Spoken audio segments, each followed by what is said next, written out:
Alex, thank you for joining me. Thank you for having me. My pleasure. So Alex, during your TEDx talk, you mentioned that there are more than 300,000 homeless people in the UK, which, surprised me. It's a massive number. Can you tell us a little bit more about kind of that problem, and then we can talk about how Beam is working hard to help solve this issue? Yeah, well, we have in the UK, we don't really know, but probably some tens of thousands of people who are sleeping rough on the streets. And most people will think exclusively about those individuals when they think about homeless people. But actually, there's at least 10 times that number who include about 130,000 children who live in some type of emergency homeless accommodation. And that is the much larger group. We work with both groups at Beam. And we also, in fact, work with completely different cohorts. We work with refugees from all around the world, including a lot from Ukraine recently. Also working with people who've been in care. Also working with people with disabilities. So yeah, we started off working with that group of rough sleepers, but now we've really expanded and so far helped 3,500 people get into jobs and homes. Alex, you're the founder and CEO of Beam. For those that don't know, tell us about the business, tell us about the story and the journey so far. So we are really reinventing welfare services at Beam using technology and AI, but it didn't start that way. It started with a conversation that I had with a homeless man who would sit day after day outside my local tube station. Irish guy, big beard, really sweet man. He told me when we first spoke he'd been out of work as long as he could remember. And I just became friends with this guy over the course of some months. I'd bring him cups of coffee, bring him pairs of socks. And then one day I realized he just disappeared. So I'm waiting for weeks. He's gone. I think I'll never see him again. Then suddenly the guy reappears. And I go up to him and I say, "Where have you been?" And I realize at this point that he looks absolutely terrible and he looks dramatically older, and I'm a bit shocked. And he just sort of sighs and goes, "Oh, I've been in hospital, had a heart attack." I remember feeling very awkward and not knowing at all what to say, but I kind of consoled him and asked him how he was. But then I walked away and I left him on those steps where I first met him. And of course I was reflecting that I've been trying to be a positive, have some positive impact on this man's life, but he was in a worse position than when I first met him, an even worse position. And so I thought, what could I have done to have actually helped this person rather than just watch his slow decline? And the answer in some ways was quite clear. It's this guy didn't need another cup of coffee. He needed real support, real investment, training, skills, confidence, a whole bunch of things that I totally failed to give him. And I thought, well, all of that's probably going to cost a lot more than the cost of a cup of coffee. But what if we all chip in? What if we could use a model like crowdfunding to make meaningful investments in people's futures, to really transform the trajectory of people's lives, one person at a time? I knew a bit about crowdfunding because I'd done a crowdfunding round with my last company that ended up being, I think at the time, the largest one for a startup. So I thought that maybe we can use this crowdfunding in the context of homelessness. And we tried it, and it worked. And we've just kept going ever since. And now we've branched out into supporting not only homeless people, but refugees from all around the world, prison leavers, people who've been in care. And we've been perhaps the sort of highest growth organisation in the sort of welfare services space, and technology's really underpinned that growth. We've now supported about 3,500 people to get into jobs, homes, and to give them skills as well. And of course, that is just the tip of the iceberg in terms of the millions of people in the UK alone who need support. But that's why we believe so much in a tech and AI-driven solution, because ultimately only technology powered by AI will be able to support everyone who needs support today.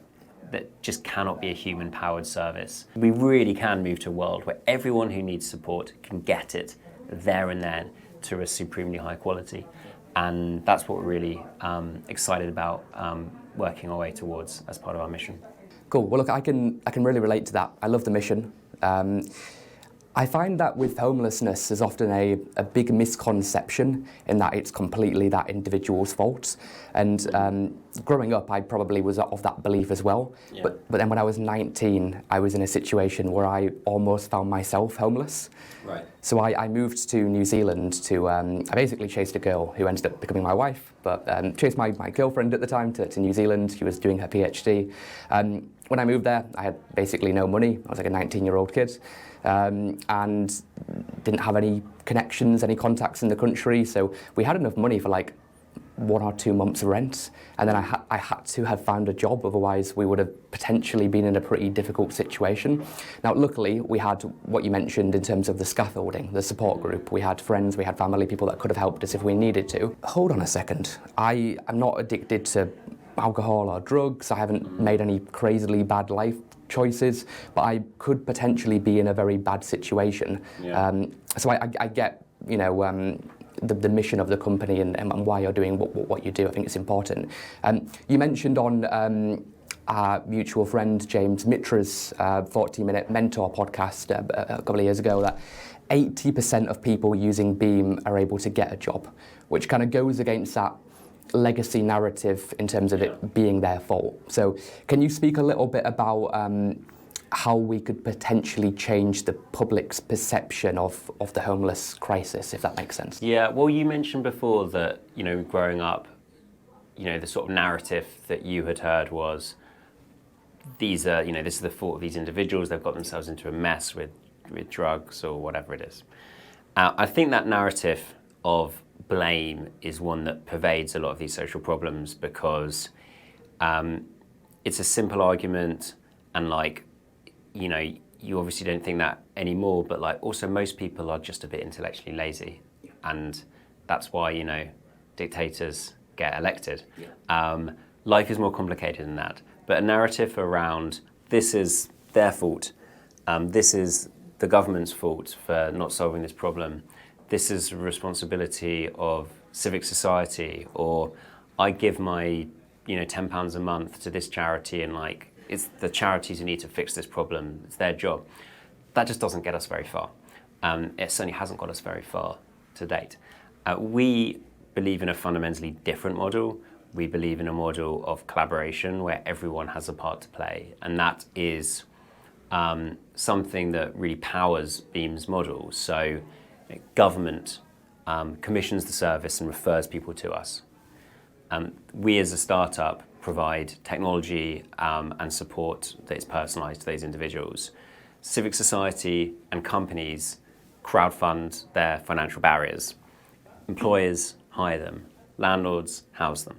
So everyone is in at least one of those categories. And there's no doubt in my mind that if even, you know, a handful of percent of the UK population was on Beam, using Beam, playing a part in Beam, then we'll very quickly solve these problems. We've supported now kind of over 1% of people experiencing homelessness in the UK, which is obviously nothing like the impact we want to have. But if we can double for a few years, then this is really going to show up in kind of national statistics. That's obviously the goal. So, you know, that narrative is I think, persistent, and we need to kind of change the story. Again, I think there's another narrative, which is these problems are too big, these problems aren't going to get solved. There's a defeatism, and that's most pervasive in Silicon Valley. You know, you could tell a Silicon Valley VC that you're going to find a way to, you know, send satellites to orbit Jupiter for $5 million.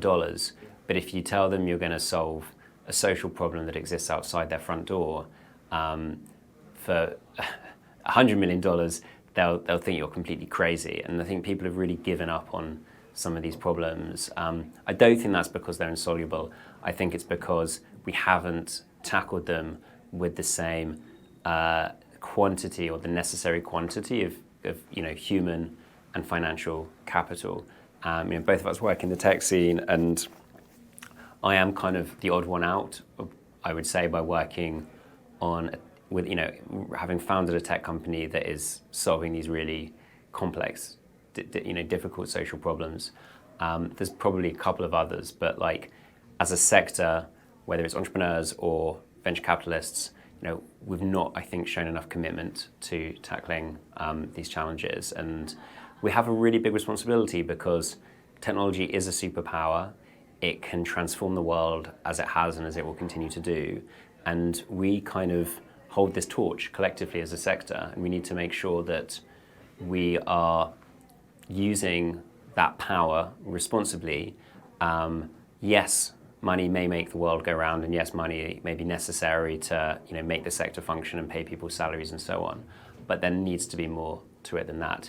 We need to be much more values driven as a sector, and I think that we need to have sort of learnt lessons of a lot of the criticism that the sector has taken, a lot of the heat it has taken, and think about how we can really live up to this responsibility. Cool. I'm with you on all of that, and I'm excited for our company to help play a small role in that, working with Beam moving forward. Too, Alfie. Hey, this podcast is brought to you by WeLoveAlpha.com. If you're looking to grow and hire and scale your software engineering team in the UK, then go to WeLoveAlpha.com to hire the best software developers on the market. Everything across Java to C# to PHP to Python to React and Angular and mobile and more. Go to WeLoveAlpha.com to hire the best software engineers in the UK now. Cool. Let's talk a little bit about the future.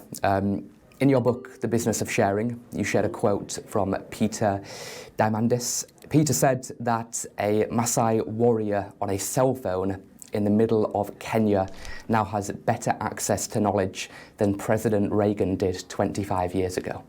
So let me repeat that, because it's an awesome quote, I'll be honest. A Maasai warrior on a cell phone in the middle of Kenya now has better access to knowledge than President Reagan did 25 years ago. And it's incredible to see the level of innovation and the compounding, especially over the past couple of years, right? Yeah. The world is changing faster in a month than it used to change in a year. It's wild. What are you excited? 1,000 years. Yeah, exactly. Yeah, well, if it compounds and compounds, it's insane. But what are you excited about right now? Obviously, the social side is super important for you. That's what your mission is. Yeah. But just from a general, wider tech perspective, what are you excited about? What do you think is going to change the world in the next 25 years? It's kind of an interview question I sometimes ask people. It's the word of the moment, but AI is, this is the hour of AI.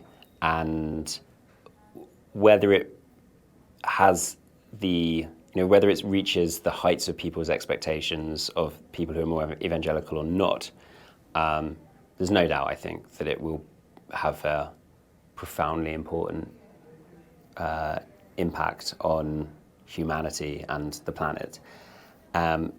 Will it be more significant than the internet itself?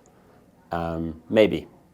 But even if it's only a quarter as significant, that's pretty huge. And within the world that I work in, which you would really call welfare services, I'm very, very excited about what AI can do. If you look at welfare services from when they got going, which was really in the aftermath of the Second World War, to the present day, they've really been defined by human-powered solutions, people who need help, and the only way to help all of those people is to get another group of people and get that group helping the other group. Yeah. That sort of makes sense. However, there's a real limit to what you can do with that model, because the group of people helping are very expensive and end up being nowhere near adequate in numbers, and you, of course, have to train them and replace them when they get burnt out because they're nowhere near adequate enough in numbers. And it's a very, very unscalable solution. And what happened, I think, last year, and what I think Beam is really leading the charge on, is using AI to massively augment the powers of humans to deliver services that are much better and much cheaper. And so, what we've already built is effectively a first version of an AI caseworker who sits as a co-pilot within our own proprietary technology and supports our human beings with all kinds of different tasks. Have you got this already out there? Or? Yeah, so this is live. This is part of our own internal tech. So this AI caseworker can write a message. Yeah. Whereas, 9 months ago, you might have to read through a whole message thread and work out, I've been away for 2 weeks, let me get my head around this situation, and I'm going to draft a message, and you suddenly lost 20 minutes writing a message. You now press a button, and it will draft you that message in 5 or 10 seconds, probably less. Little things like looking through files to get information, asking the AI caseworker to prepare a plan. How do I get this person into a job? It's really, really, really hard to synthesize a huge amount of information and answer questions like that. Well, AI is really very good at that. And more, AI will become an interface for the end user. And there will be a human being who is there to support the AI, but the AI will be the primary interface for these types of services. And I believe that will happen because there's so many people to help. And the only way to scale up support for that many people is using technology, at least in an affordable way. And also, there are real benefits to the end user. If someone is able to have support from an AI, at least in the first instance, that is support they can get 24/7, 365. The moment they decide they want to progress their life in whatever dimension it is, there is support there. If they don't speak English, the AI will converse with them in the language they do speak. And the AI will also have all of the sort of collective data and collective understanding of millions of data points. And already I look at the AI caseworker we've built, and I think it's able to provide advice to a way higher level than I can. Not our caseworkers who do a great job, day in, day out, and have really deep expertise. But I used to do that job. I know a bit. I'm not an expert, and this is better than me. And of course, will only get better. And so the ability of an AI to rifle through a vast amount of data, to synthesize that data, to make recommendations, is really extraordinary. And it's only going to grow. And so I'm so excited about this because, for me, when you've suddenly got this technology that both collapses the cost and increases the quality, then suddenly these problems that have been so heavily politicized for such a long time are not going to be political. We have wasted always a huge amount of time saying, should we invest in these welfare services? The left might say yes, the right might say no. And these conversations inevitably happen because these investments are really, really costly. You're looking at the Department of Work and Pensions has a budget of hundreds of billions of pounds a year. So of course these things are going to get talked about. But if you can suddenly use technology to massively slash the costs of these services, it gets to the point where no one is really going to be spending as long talking about these things because they're just so dramatically cheaper. And you see that in all types of different things. It will just cease to be as controversial a topic, and it will just become a BAU service. No one is discussing the relative merits of should we be funding streetlights. It's because they're not that expensive, and we all agree it's worth it. But if each streetlight cost £100 million, they would be talking about it in the Houses of Parliament. We'll be having little private companies going around with torches, and and so I'm really excited about that because I think that these problems should be taken out of the realm of the political and into the realm of the human. And that will only happen when they're much, much cheaper. And so, we really want to lead the charge on this, and we really want to grow into the AI welfare services company. And so we're making a lot of investments now in product and technology. If you're listening to this pod and you're a senior product manager or Ruby on Rails engineer, would love to hear from you.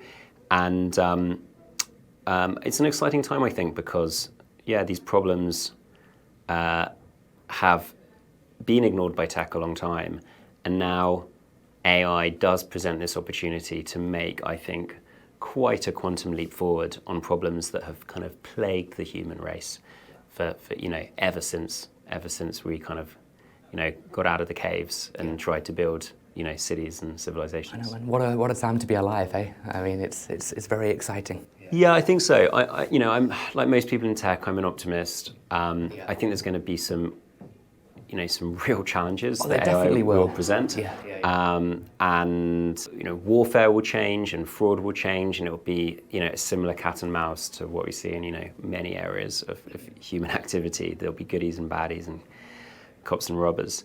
But in this particular area of welfare services, I am tremendously hopeful. I just want to ensure that everyone who needs help can get awesome help the moment they need it and want it from an internet-connected device. And that vision is eminently achievable. How long it takes us to get there is something we're yet to find out. Cool.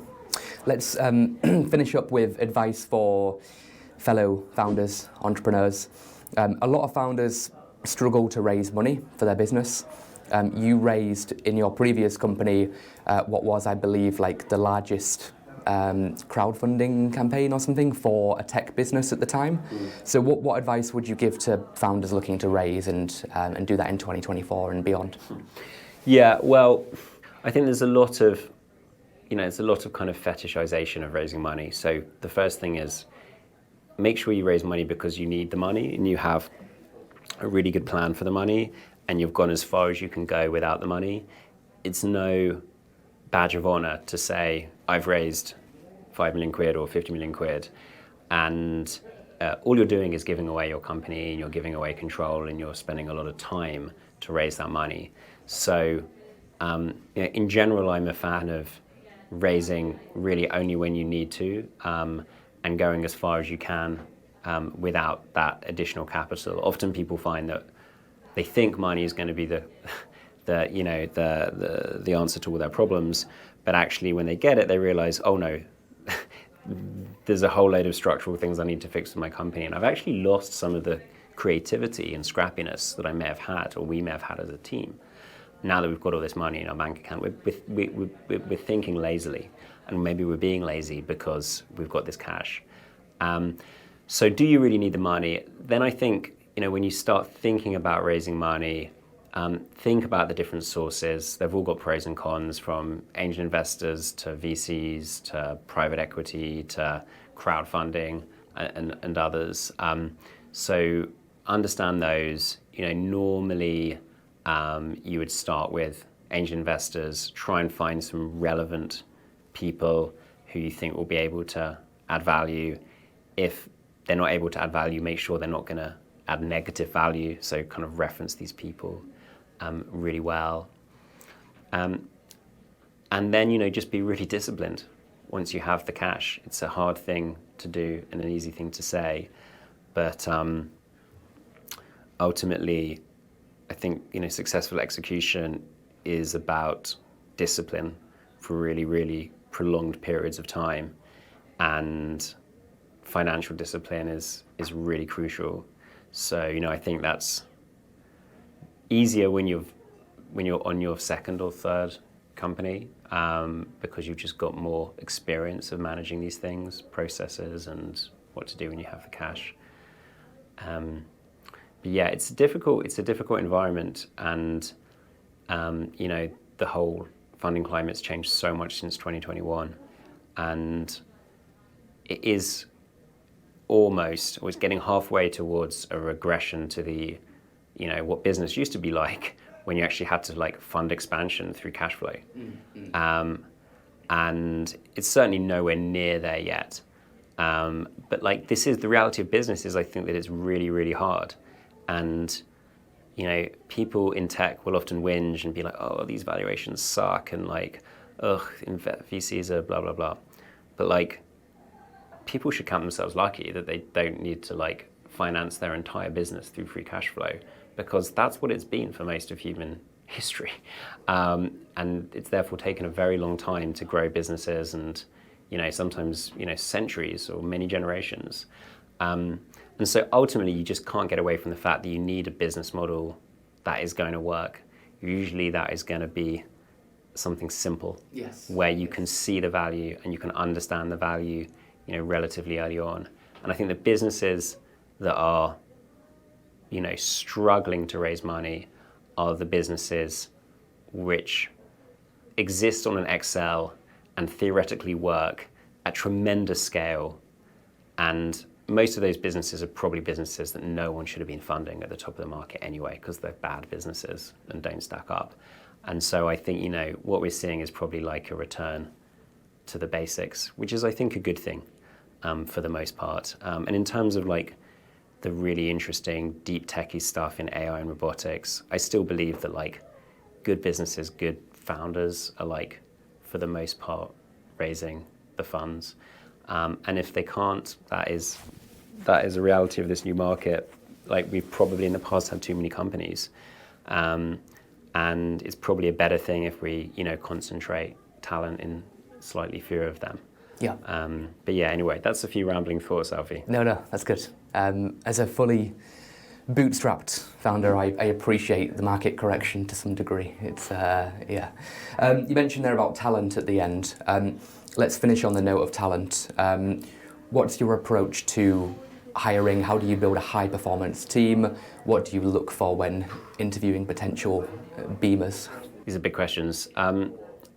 So the three things that I've often looked for is sort of first passion, which you can assess in a number of different ways. Like, predominantly it's sort of the extent to which people have validated their interest in the company. So you actually want to create quite a lot of friction. You want to make it relatively hard to get a job. Sometimes, you get feedback saying, this interview process took up way too much time and I was asked to do this. And it's like, okay, well, I'm sorry you felt that way, but like, we actually want people who are really, really keen to work here. We do want to screen for passion. Do people really want this job? If they don't want it, they're wasting their own time and they should go and do something that they're actually excited to do. Another thing I look for is what I would call kind of a high-performance environment. So someone who has spent some time in an environment of excellence. Now, it might be that that might be a sporting environment. They maybe played netball at a high level. It might be something completely different. But like, somewhere in their life, in some domain, they've been doing things to a really high standard. And they've learnt from people who place an excellence bar. Because you don't want someone to be coming into your environment of excellence and high performance and for them to have to adjust to that for the first time. And then I think the third one is what I would call kind of startup hardened.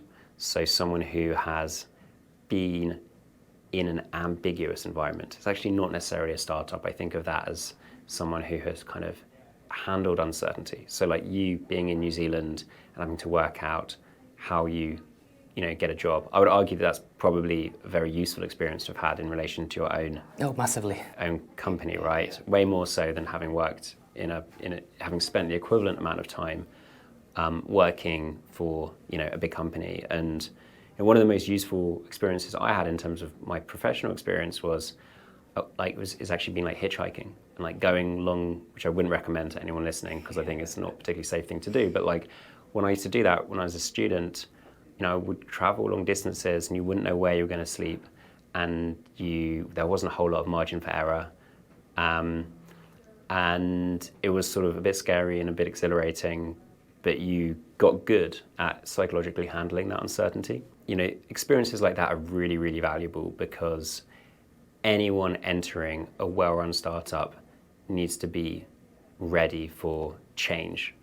And I think sometimes people enter that environment and say, this is really chaotic, things are changing the whole time, and there's no stability, and they interpret that as an indication that the company is not being well run. I would actually probably argue almost the opposite, which is that if they're entering an early stage company and things are stable, that company's not moving quickly enough, it's not learning quickly enough, it's not making decisions quickly enough, and it will probably fail. It might be more comfortable until it dies. but it will most likely die. And what's the point? So you need people who have a kind of a high threshold for uncertainty and change. Yeah, move fast, break things. It's all true to a degree. Yeah. Cool. All right. So for those that have a lovely story, they want to support Beam, they want to go on this journey with me and you, how do they contribute? Where do they go? Super easy. Go to beam.org and you can back people every month using the platform. Homeless people, people who've been in prison, refugees. Each month you'll get an email introducing you to the person that you're backing. And it will be, trust me, the most feel-good email you get each month. You can click in, you can read their story, you can, if you like, leave a message of support. And those messages are sent out via SMS to the individuals and passed on by their caseworkers, and they are so beneficial in transforming people's sense of self-worth. We also have a product for companies, Beam for Companies. We're obviously very original with our naming here. It's a similar concept, but it's based around companies. And we provide really neat little pages that have a kind of internal employee private experience and an external experience. And those are about bringing your team together, where your team can meet the people that your company's backing, send messages. There's a little leaderboard function, so it's a bit of fun.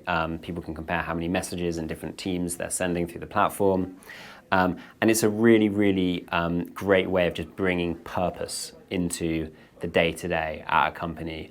And we've really sort of designed that to be as easy as possible. I used to run a company called Just Park, and we got to a stage where someone said, look, we should do something that is kind of socially positive.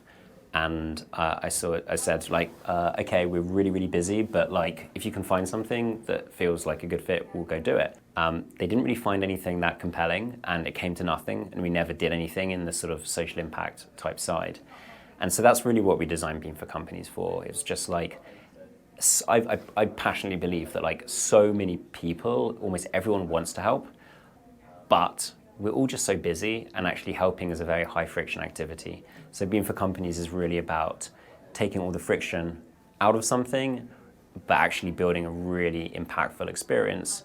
And so yeah, for that reason, it's a kind of just self-service platform. Anyone can sign up themselves and get going. That is just beam.org/companies. Cool. All right, Alex, thank you. Thanks, Alfie. Hey, thanks for watching this podcast. Make sure that you like, subscribe, follow, comment, etc., etc. And I'll see you in the next episode.